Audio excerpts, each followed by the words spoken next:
శ్రీ గురుభ్యో నమ. నమస్కారం. అందరూ కూడా మీ యొక్క ఇష్టదేవాన్ని ప్రార్థన చేసుకోండి, మీ తల్లిదండ్రులకి ప్రార్థన చేసుకోండి. నూతన సంవత్సరాన్ని ప్రారంభిస్తున్నాం ఎన్నో ఆశలతో, ఎన్నో కోరికలతో. ఎప్పుడెప్పుడురా వస్తుంది తెలుగు ఉగాది శుభాకాంక్షలు అందరికీ చెప్తామా? ఈ ఉగాది సంవత్సరం నాకు ఎలా ఉండబోతుంది, నా జీవితం ఎలా ఉండబోతుంది, ప్రపంచం ఎలా ఉండబోతుంది, ఆర్థికం ఎలా ఉండబోతుంది, వ్యవసాయం ఎలా ఉండబోతుంది, జీవితాలు ఎలా ఉండబోతున్నాయి, విద్యలు ఎలా ఉండబోతున్నాయి, వర్షాలు ఎలా ఉండబోతున్నాయి, రాజకీయం ఎలా ఉండబోతున్నాయి అని ప్రతి ఒక్కరికి ఒక క్వశ్చన్ మార్క్స్ ఎప్పుడు ఉగాది కోసం ఎదురు చూస్తున్నటువంటి మా ప్రేక్షక మిత్రులందరికీ కూడా పేరు పేరున శుభాకాంక్షలు. ఇప్పటి వరకు మా యొక్క ఛానల్ని ఆరాధిస్తూ, ప్రోత్సాహం చేస్తూ, సబ్స్క్రైబ్ చేస్తూ, ఈ ఛానల్లోని విశేషాలు అందరికీ, మీ మిత్రులకి అందరికీ తెలుపుతున్నటువంటి మీ యొక్క గొప్ప మనసుకి ధన్యవాదాలు. ప్రతి ఒక్కరికి కూడా పరాభవనామ సంవత్సర శుభాకాంక్షలు. ముందుగా మనం దైవ ప్రార్థనతో ప్రార్థన చేసుకుంటా. మీ ఇష్టదైవాన్ని ప్రార్థన చేసుకోండి. శుక్లాంబరధరం విష్ణుం శశివర్ణం చతుర్భుజం ప్రసన్నవదనం ధ్యాయేత్ సర్వవిఘ్నోపశాంతయే. గురుర్బ్రహ్మా గురుర్విష్ణు గురుర్దేవో మహేశ్వరః గురు సాక్షాత్ పరబ్రహ్మ తస్మై శ్రీ గురవే నమః. ఇష్టదేవతాభ్యో నమః, కులదేవతాభ్యో నమః. స్వామి శరణమయ్యప్ప. ఈ యొక్క పంచాంగ శ్రవణం చేయడం వల్ల ఏ విధమైనటువంటి పుణ్య ఫలితాలు వస్తుందో శ్లోక రూపంలో తెలుసుకుంటాం. శ్రీ కళ్యాణ గుణవహం త్రిపుహరం దుస్వప్న దోషావహం గంగా స్నాన విశేష పుణ్యఫలదం గోదాన తుల్యం నృణాం ఆయుర్వృద్ధిముత్తమం శుచికరం సంతాన సంపత్ప్రదం నానా కర్మ సుసాధనం సముచితం పంచాంగమాకర్ణ్యత. మీ యొక్క పంచాంగ శ్రవణం చేయడం వల్ల జరిగే ఫలితాలన్నింటినీ కూడా మనం ఒక్కొక్కటిగా తెలుసుకుంటాం. ఉగాది అనగానే మన గుర్తుకొచ్చేది పంచాంగ శ్రవణం. ఈ సంవత్సరంలో ఎవరు రాజాది నవనాయకులు ఉండబోతున్నారు, ఇవన్నీ తెలుసుకోవడానికి పంచాంగం యొక్క మహిమ తెలుసుకోవాలి. మన తిథిర్వారస్య నక్షత్ర యోగ కరణమేవచ పంచాంగం ఇది విఖ్యాతి లోక సిద్ధాంత కారణం అన్నారు. పంచాంగం 5 అంశాలు: తిథి, వార, నక్షత్ర, యోగ, కరణం. ఈ 5 కలిసిందే పంచాంగం అంటారు. ఉగాది అంటే ఏంటి? యుగానికి ఆది, యుగ ఆది అంటే యుగాది. ఇక్కడ యుగం అంటే ఆది అంటే ఆరంభం, ప్రారంభానికి చక్రం అనేది ఉగాది అంటారు. జ్యోతిష్ శాస్త్ర ప్రకారం కాలం 60 సంవత్సరాలు ఒక పెద్ద చక్రం లాగా తిరుగుతూ ఉంటుంది. ఈ చక్రానికి ప్రముఖ నామాలు ప్రణవనామ సంవత్సరం నుంచి మొదలు పెడితే ఇప్పుడు జరిగే సంవత్సరం పేరు పరాభవనామ సంవత్సరం. ఈ 60లో ఇది 40వ సంఖ్య అనమాట. పరాభవం అంటే పరాజయంలా అనిపిస్తుంది అందరికి, చాలా మందికి అయ్యో ఈ సంవత్సరం అంతా పరాభవం ఉంటుందేమో అని. కానీ ఇది ఒక గంభీర శక్తివంతమైనటువంటి జీవితాన్ని నేర్పించే, ఒక అద్భుతాన్ని పాఠాన్ని ఇచ్చే ఒక సంవత్సరం అని చెప్పచ్చు. ప్రతి సంవత్సరంకి ప్రత్యేక శక్తి ఇస్తుంది. ఈ సంవత్సరం పరాభవనామ సంవత్సరం 2026 మార్చి 19 నుంచి పరాభవనామ సంవత్సరంలోకి అడుగు పెడుతున్నాం. పరాభవనామ సంవత్సరం గతంలో 1966 మరియు 67 వచ్చింది. బాగా గుర్తుపెట్టుకోండి. చూడండి, అక్కడ కూడా 6. ఈసారి కూడా 2026 2027కు వచ్చింది. బ్రహ్మకల్పం ఆరంభమై రోజే ప్రభవ సంవత్సరం అంటారు. మొదటి ఋతువు వసంతం, మొదటి తిథి పాడ్యమి, మొదటి వారం ఆదివారం. ఆ రోజు సృష్టి ప్రారంభమైంది. అందుకే సూర్యోదయానికి తిథి ఉన్న రోజు ఉగాదిగా జరుపుకుంటాము. ఉగస్య ఆది ఉగాది అన్నారు. ఉగ అంటే నక్షత్ర గమనం, నక్షత్ర గమనానికి ఆరంభం ఉగాది అని అర్థం. దీని బ్రహ్మదేవుడికి పగలు అంటే ఇది ఎన్ని చెప్పచ్చు, 4 3 2 1 2 3 4 5 6 7 సున్నాలు కలిపిన, అంటే సుమారుగా ఎన్నో కోట్ల సంవత్సరాలుగా ఉండి రాత్రి కూడా అంతే. ఓవరాల్ గా సృష్టికి ఒక రోజు అంటే 8 6 4 0 0 0 0 0 0 సంవత్సరాలు. ఇలా 360 రోజులు పూర్తయితే బ్రహ్మకు ఏడాది గడిచినట్టు. ఇలా బ్రహ్మకు 100 ఏళ్ల ఆయుష్ అని చెప్పారంటే ఊహించుకోండి. ఇప్పటి వరకు 6 బ్రహ్మలు సృష్టికర్తను పూర్తి చేశారు. ప్రస్తుతం 7వ బ్రహ్మ ద్వితీయ పదార్థంలో ఉన్నాడు. అంటే ఆయన వయసు 51 సంవత్సరాలంట.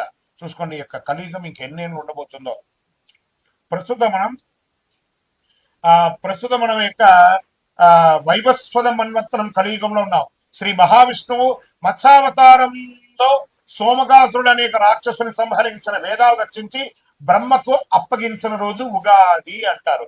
శ్రీ రామచంద్రుడు, విక్రమాదిత్యుడు, శాలివాహనుడు పట్టాభిషేకులయ్యారట ఈ ఉగాది రోజే. వరాహమిత్రుడు జాతికి పంచాంగాన్ని అంకితం ఇచ్చినటువంటి రోజు కూడా ఇదే రోజు అంటారు. తెలుగు సంవత్సరాలు 2026లో రాబోతున్న సంవత్సరం పేరు పరాభవనామ సంవత్సరం. మళ్ళీ ఈ పరాభవనామ సంవత్సరం గురించి చెప్తున్నాం. ఈ యొక్క 26, 27 పరాభవ సంవత్సరంలో అర్థం యొక్క పర ప్లస్ భవ. పర అంటే వెలుతురు, బాహ్య శక్తులు. భవ అంటే వ్యవధి, ఉనికిని చూపేది. పరాభవ పరబాక్య ఆశ్రయాల కేంద్రంలో అహంకారం కూలిపోవడం అర్థమే కానీ పరాభవం అంటే ఓటమి కాదు. బాగా గుర్తుపెట్టుకోండి. మనలో ఉన్న అహంకారం, కామక్రోధ లోభ శీర్షాడంబాలు దుర్గుణాలన్నింటినీ దులిపేయడం అన్నమాట. అదే ఈ యొక్క పరాభవంలో అహంకారం మాయ భ్రమలో ఉన్న వారికి పరీక్ష సంవత్సరము అని కూడా చెప్పచ్చు. కలియుగ ప్రమాణం 4,32,000 సంవత్సరాలు. శ్వేత వరాహ కల్పమందులు 7 అన్నటువంటి వైవస్వతంతుడు 28 మహామండలి కలియుగ ప్రథమ పాదంలో 5,127 అనమాట. ఇది ప్రభవాది సంవత్సరాల 40 సంవత్సరం చాంద్రమానం స్వస్తి ప్రాభవనామ సంవత్సరంగా చెప్పబడింది. ఇది ఎలా ప్రారంభమవుతుందో కూడా చెప్తా చూడండి. కలియుగ శతాబ్దములు 5,127. శ్రీ ఆదిశంకరాచార్యులు ఉద్భవించినటువంటి 2,097. శాలివాహన శతాబ్దములు 1948. పసలి శతాబ్దములు 1436/37. హిజరీ శతాబ్దములు 1448-49. శ్రీ రామానుజాతిల్లో 1009. ప్రస్తుతం 26-27 2026-2027 ఉగాది అంటే మార్చి 19 చైత్ర శుద్ధ పాఠ్యం. ఈ రోజు పరాభరణ సంవత్సరం ప్రారంభం. చాంద్రమానాన్ని అనుసరించి జరుపుకునే ఈ యొక్క పండుగను కేవలం తెలుగు రాష్ట్రాలే కాదు, బెంగాల్, కేరళ, పంజాబ్, మహారాష్ట్ర, అస్సాంలో ఘనంగా జరుపుకుంటుంటారు. గడిచిన సంవత్సరం అందించినటువంటి విజయాలు నూతన సంవత్సరంలో కొనసాగాలి. గడిచిన ఏడాదిలో ఎదుర్కొన్నటువంటి ఇబ్బందులు నూతన సంవత్సరంలో ముగింపు పనికి కోరుకుంటూ ముందుగా పరాభవనామ సంవత్సర శుభాకాంక్షలు ప్రేక్షక మిత్రులందరికీ. శ్రీ పరాభవనామ సంవత్సరంలో కుంభరాశి వారికి ఎలా ఉందని తెలుసుకోబోతున్నాం. కుంభరాశి మిత్రులారా, మీకు ఉగాది శుభాకాంక్షలు. ధనిష్ట నక్షత్రం 3, 4 పాదములు, శతభిష నక్షత్రం మరి పూర్వభద్ర నక్షత్రం 1, 2, 3 పాదాలకి జన్మించిన మీరు కుంభరాశి వారిగా పరిగణించబడుతున్నారు. ఈ యొక్క సంవత్సరం మీకు శుభాశుభ ఫలితాలు ఎలా ఉన్నాయంటే ఆదాయం 2, వ్యయం 5, రాజపుత్యం 4, అవమానం 2. మరి ఈ సంవత్సరం మాకు ఎలా ఉండబోతుందండి గురుగారు? బాధలు అనుభవించి అనుభవించి అనుభవించి ఉన్నాము, కష్టాలు అనుభవించి ఉన్నాం, అవమానాలు పడి ఉన్నాం, కష్టాల యొక్క ఎన్నో ఇబ్బందులు పడి వచ్చాం గురుగారు. మాకు ఈ సంవత్సరమైనా బాగుంటుందా అంటే ఎస్ ఎస్ ఎస్ ఎస్. మొన్న జరిగినటువంటి గ్రహణం ఉంది చూసారా, దాని తర్వాత వచ్చినటువంటి శని మార్పిడి, శని గోచార స్థితి మారని చూసారా, 6వ తారీఖున ఉదయం 8:29 శని భగవానుడు మీకు స్వస్తి పలికి మీ యొక్క కుంభరాశి నుండి మీనరాశిలోకి మారిపోయాడు. ఇంకా మీదటి కుంభరాశిని ముట్టుకోను. ఏళ్నాటి శని మీకు 6వ తారీఖుతో తొలగిపోయింది. మీరు హ్యాపీగా ఉంటారండి, అద్భుతంగా ఉంటారు. మీతో పరిచయం చేసుకోవాలి, మీతో జీవనం చేయాలి, మీతో జర్నీ చేయాలి అనుకునే వాళ్ళు కూడా కుంభం నిండు కుండండి. మీరు కష్టాలంతా మీలోనే ఉంచుకొని ఆనందాన్ని మాత్రమే, సంతోషాన్ని మాత్రమే 10 మందికి ఇచ్చే కుంభరాశి మిత్రులారా, పరోపకారార్థే ఇదం శరీరం అనే ఒక అద్భుతమైనటువంటి నానుడి కలిగిన వారు ఎవరైనా ఉన్నారంటే అది కుంభరాశి స్త్రీ పురుషులు మాత్రమే అని కూడా చెప్పచ్చు. మరి ఈ సంవత్సరం ఎలా ఉంది మీకు అనంటే, పరాభవనామ సంవత్సరంలో ఆలోచించే నిర్ణయాలు కొంచెం తీసుకోండి. సంవత్సర ప్రారంభంలో కొన్ని ఆటంకాలున్న శని వదిలేశాడు కాబట్టి కొంచెంగా వదులుతున్నాడు.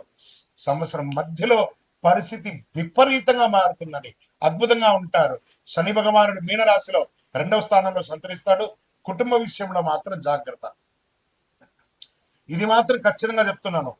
క్లోజ్ అసోసియేట్ దగ్గర థ్రెట్ ఉంది మీకు, కాస్త జాగ్రత్త. వాళ్ళని ఎక్కడ ఉంచాలి అక్కడ ఉంచండి. అండ్ బంగారు సూదే కదా అని చెప్పి కళ్ళు పొడుచుకుంటామా? కాబట్టి ఎంతలో ఉంచాలో అంతలో ఉంచండి. అదొకటి. ధన వ్యయం మొదట్లో పెరిగే అవకాశాలే, మాటలో నియంత్రణ అవసరం. మీ మాటల వల్ల మనుషులు దూరం అయ్యే అవకాశాలు కూడా ఉంటాయి. ఇది ఒకటి, జాగ్రత్త పడండి. తర్వాత జూన్ తర్వాత అద్భుతం అద్భుతం అద్భుతం అని కూడా చెప్పచ్చు. ఇంకా గురు భగవానుడు ప్రారంభంలో 5వ ఇంట్లో ఉంటారు. జూన్ 2 6వ ఇంట్లో, అక్టోబర్ 31 7వ ఇంట్లో, జనవరి 25 2026 27 తిరిగి 6వ ఇంట్లోకి వచ్చేస్తున్నాడు. దీనివల్ల విద్యలో పురోగతి, శత్రువులపై విజయం, భాగస్వామ్య లాభం అంటే పార్ట్నర్షిప్ లో వ్యాపారం చేయండి ఎక్కువ. భార్యాభర్తల మధ్య సఖ్యత పెరుగుతుంది. ఇవన్నీ కూడా చాలా ఉన్నాయి. మల్టిపుల్ బిజినెస్ చేయండి, ఒకటే చోట ఉండకండి. ఫస్ట్ ప్లేస్ మూవ్ అవ్వండి. దీనివల్ల వచ్చిందంటే ఒక ప్లేస్ నుంచి ఇంకో ప్లేస్ మూవ్ అవ్వండి, లేదా ఒక వ్యాపారాన్ని ఇంకొక చోట కూడా పెట్టండి, ఒకటే చోట పెట్టకండి. దానివల్ల ఏమవుతుందంటే మీరే ఇబ్బంది పడతారు. మల్టిపుల్ ప్లేస్ లో పెడితే అది సక్సెస్ అయ్యి ఇది డౌన్ అయినా, ఇది సక్సెస్ అయ్యి ఇంకో డౌన్ అయినా, ఏదో ఒక దాంట్లో సక్సెస్ అనేది వచ్చేస్తుంది మీకు. రాహు కేతు ఈ సంవత్సరంలో రాహు జన్మరాశిలోను, కేతు 7వ ఇంట్లో. మరి డిసెంబర్ 6 రాహు 12వ ఇంట్లో, కేతు 6వ ఇంట్లో వచ్చేసారు. దీనివల్ల వచ్చినండి మానసిక ఆలోచనలు విపరీతంగా ఉంటుంది. ఏం జరుగుతుందో ఏం జరగదో నిద్రలేనితనం, ఒక నిద్రలేనితనంగా ఉంటారు. విదేశీయ ప్రయాణాల అవకాశాలు ఉన్నాయి. ఆరోగ్యం మెరుగుపడుతుందని కూడా చెప్పచ్చు. ఇక దీనివల్ల ఫలితం ఎలా ఉంటుంది ఈ సంవత్సరం అంటే, ఎన్నో రోజులుగా ఎదురు చూస్తున్నటువంటి అశాంతి అంతా కూడా పోయి శాంతి అనేది వచ్చేస్తుంది. చాలు భగవంతుడా, ఇదేంటి నేను ఇలా అయిపోయాను, ఎలా ఉండేవాడిని ఇలా అయిపోయాను అనే ఒక క్వశ్చన్ మార్క్ మీలో నడుస్తుంది కదా. దానికి మీరు తారాస్థాయికి పోయారు ఒకప్పుడు, ఇప్పుడు క్వశ్చన్ మార్క్ అయ్యే స్థితికి మీరే వచ్చేసారు. మళ్ళీ తారాస్థాయికి వెళ్ళకపోయినా నిలదొక్కునే ఒక శక్తి, సామర్థ్యం మీలోనే ఉంది. హనుమంతుడికి వాడు శక్తి తెలియదట, ఒకరు పొగిడితేనే తెలుస్తుంది. అలా కుంభరాశి మిత్రులారా, మీ శక్తి నేను చెప్తున్నానండి, మీరు ప్రయత్నం చేస్తే గొప్పవాళ్ళు, మీకంటే గొప్పవాళ్ళు ప్రపంచం లేరు. ధైర్యంగా నిర్ణయాలు తీసుకోండి. బావిలో కప్పలాగా ఉన్నకండి, జస్ట్ కమ్అట్. అద్భుతాన్ని సాధించబోతున్నారు. ఆర్థికంగా ఆదాయం మితంగా ఉన్న ఖర్చులు నియంత్రిస్తారు. ఫస్ట్ పెట్టుబడులలో జాగ్రత్త. ఇతరులను నమ్మి మోసపోకండి. ఎన్నో రోజులుగా లోన్స్, చిట్ ఫండ్స్ ఇవన్నీ ఎదురు చూస్తున్నాయి కదా, అవన్నీ వచ్చే అవకాశాలు ఉన్నాయి.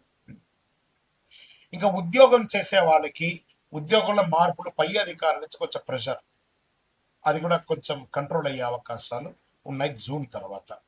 ఇంకా ప్రైవేట్ రంగం వాళ్ళకి, ఉద్యోగం పోయిన వాళ్ళకి వచ్చే అవకాశాలు, లేదా కొత్త ఉద్యోగాలు వచ్చే అవకాశాలు, ఇవన్నీ అవకాశాలు ఉన్నాయి. ఎన్నో రోజులుగా ఏళ్ళనాడు శని వల్ల మా వివాహం ఆగిపోయిందండి, నిర్ణయమైన వివాహం కూడా ఆగిపోయిందండి, ఇంకా పెళ్లి కాలేదండి, పెళ్లి చూపులు కాలేదండి, అవన్నీ స్త్రీ పురుషులు ఇరువురికి కూడా వివాహ బంధం బలపడే అవకాశాలు ఉన్నాయి. పెళ్లి చూపులు స్టార్ట్ అవుతుంది. మీ ఇంట్లో పెళ్లి బాజా మొదలయ్యే సమయం ఆసనం అయిపోయింది. Get ready. మాకు ఎన్నో రోజులుగా సంతానం లేదండి, భగవత్ కృపతో ఈ సంవత్సరం సంతానం యొక్క శుభవార్త వింటారు. అద్భుతమైనటువంటి విషయం జరుగుతుంది. ఇంకా ఆరోగ్యం, ఇది ఒక్కటి మాత్రం భగవంతుడు మీ చేతికే ఇచ్చేస్తున్నాడు. ఎందుకంటే మీలో విపరీతమైనటువంటి ఆలోచన, నిద్రలేనితనం, స్ట్రెస్ ఇవన్నీ మోస్తున్నారు. ఫస్ట్ మీ ఫోన్ ఉంది చూసారు, ఆ ఫోన్ ని హాల్లో పెట్టేసి బెడ్రూమ్ లో పోయి పడుకోండి. మీ పక్కన ఫోన్ పెట్టుకోకండి, ఆ ఫోనే మీకు శత్రువు. ఆరోగ్యం బాగుండాలంటే ఇలా మీరు చేయండి, మీరు చాలా అద్భుతమైనటువంటి స్థితిని మీరు పొందుతారు. దీనికి మీరే స్కిన్ ప్రాబ్లమ్స్ కొంచెం వచ్చే ఉంటాయి, మోకాలికి సంబంధించిన ప్రాబ్లం, పాదాలకు సంబంధించినటువంటి ప్రాబ్లమ్స్ ఇవన్నీ కూడా వస్తున్నాయి. ఇవన్నీ కూడా సరి చేసుకోండి కుంభరాశి మిత్రులారా మీరు. ఇంకా ప్రయాణాలు, వ్యాపారపరమైనటువంటి ప్రయాణాలకి చాలా అవకాశాలు ఉన్నాయి. మల్టిపుల్ ప్రయాణాలు చేసే అవకాశాలు ఉన్నాయి. ఈ ప్రయాణాలు చేసేటప్పుడు మీ యొక్క వస్తువులంతా కూడా కాస్త జాగ్రత్తగా పెట్టుకుంటే చాలా మంచిది. స్ట్రెస్ పెరుగుతుంది. యోగా, ధ్యానం ఇలాంటివన్నీ కూడా చేసుకుంటూ ఉండాలి.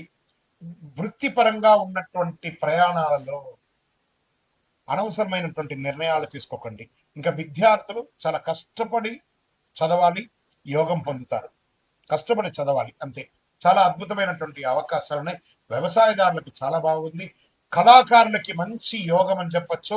గవర్నమెంట్ సెక్టార్ లో ఉద్యోగం చేస్తున్న వాళ్ళకందరికీ కూడా ఇది శుభపరమైనటువంటి కాలం అని కూడా చెప్పవచ్చు. కుంభరాశి మిత్రులకి. ఇంకా నక్షత్ర పరంగా తీసుకుంటే ధనిష్ట నక్షత్రం 3-4 పాదాలకి ధనలాభం, కొత్త అవకాశాలు, వ్యాపారాభివృద్ధి. శతభిష నక్షత్రంలో మీ ఆలోచనలో మార్పు వస్తే మీ జీవితం మారుతుంది.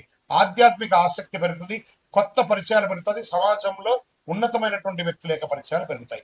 శతభిష నక్షత్రం ఆలోచనలో మార్పు, ఆధ్యాత్మిక ఆసక్తి చెప్పాను చూస్తారు. మళ్ళీ పూర్వభద్ర నక్షత్రంలో 1-2-3 పాదాల్లో గౌరవం పెరుగుతుంది, ఉద్యోగ పురోగతి పెరుగుతుంది, ప్రయాణాలు తరచూ ఉండే అవకాశాలు బాగా ఉన్నాయి. మరి ఈ సంవత్సరం మీకు అదృష్ట సంఖ్య 4, 7, 8 అని చెప్పొచ్చు. అదృష్ట రోజులు శనివారం మరి గురువారం. అదృష్ట రంగులు నీలం, లేత ఆకుపచ్చ, బంగారు వర్ణం. ఇవన్నీ కూడా మీకు కలిసి వస్తుంది. ఇంకా పరిహారం ఏం చేయాలి? శనివారాల్లో శని పూజ చేయండి, హనుమాన్ చాలీస ఆరాధన చేయండి, ఈ యొక్క సుందరాకాండ పారాయణం చేయండి, తిల దానం, నువ్వుల దానం ఇవ్వండి. ఇంకను మీ వయస్సు ఎంత ఉందో అన్ని దీపాలను మీ ఇష్టదైవం, మీ కులదైవ దేవాలయంలో ప్రతి శనివారం ఒక 52 శనివారాలు నువ్వుల నూనెతో దీపం వెలిగించండి. ఆరోగ్యంగా బాగుంటారు, ఐశ్వర్యంగా బాగుంటారు, సంతోషంగా ఉంటారు, అన్ని రకాలుగా అనుకూలం కలిగి ఉంటుంది. ఇంకను సకల దోషాలు తొలగడానికి అతి శక్తివంతమైనటువంటి కరుంగాలి మాలను ఒక 48 రోజులు పూజ చేసి, సుదర్శన చండీ హోమాదులు చేసి, సుబ్రహ్మణ్య భుజంగం పారాయణం చేసి మీకు అందిస్తున్నాము. కావలసిన వాళ్ళు సంప్రదించండి. గురుగారు, ఈ కొత్త సంవత్సరం మా జాతకాన్ని మేము తెలుసుకోవాలనుకుంటున్నాం. మీ పరిసర ప్రాంతాల్లో ఉన్నటువంటి సద్గురువుల్ని సంప్రదించి మీ యొక్క జాతకాన్ని తెలుసుకోండి. లేదా మా దగ్గరే తెలుసుకోవాలనుకుంటున్నారా?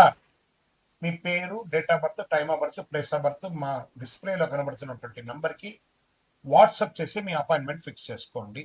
మా అడ్మిన్స్ మీకు రిప్లై ఇస్తారు. విజయోస్తు.